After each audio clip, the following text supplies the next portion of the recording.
Good morning, everybody. I hope you'll join us tonight for our Tuesday night class, Parsha Unpacked, Parshas Toldos. Wonderful Parsha, a lot going on, fascinating discussion tonight at 7:45. We're talking about the Amidah, the silent prayer, or the standing prayer, or the Shemona Esrei, whatever you choose to call it. It's the 19 blessings that make up that main part of our daily prayer service.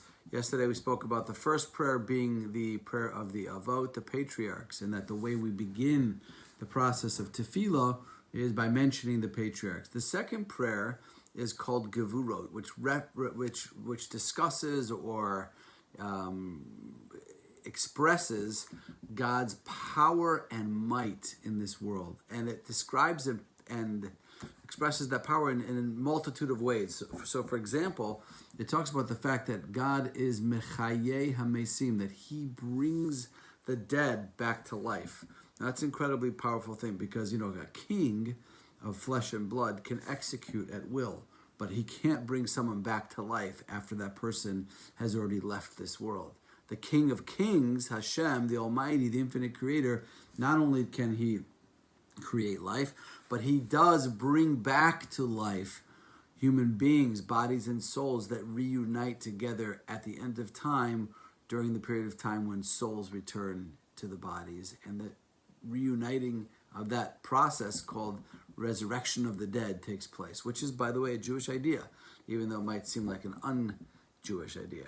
But in addition to that, this prayer references the fact that God causes or feeds the entire universe, right? 7 billion people, or maybe now it's more, maybe it's almost 8 billion people.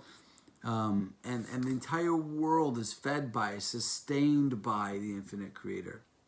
He causes the rain to fall in its proper time, and thereby allowing people to survive and to thrive in communities and agriculture. It talks about the fact that God, He holds the people that are falling, or He supports the falling, which means that anytime anybody in life is going through a challenge, they're falling, they're suffering, they're struggling, God is right there to support us through those challenging, difficult moments. He heals the sick when people need to be healed, when people have a recovery from an illness.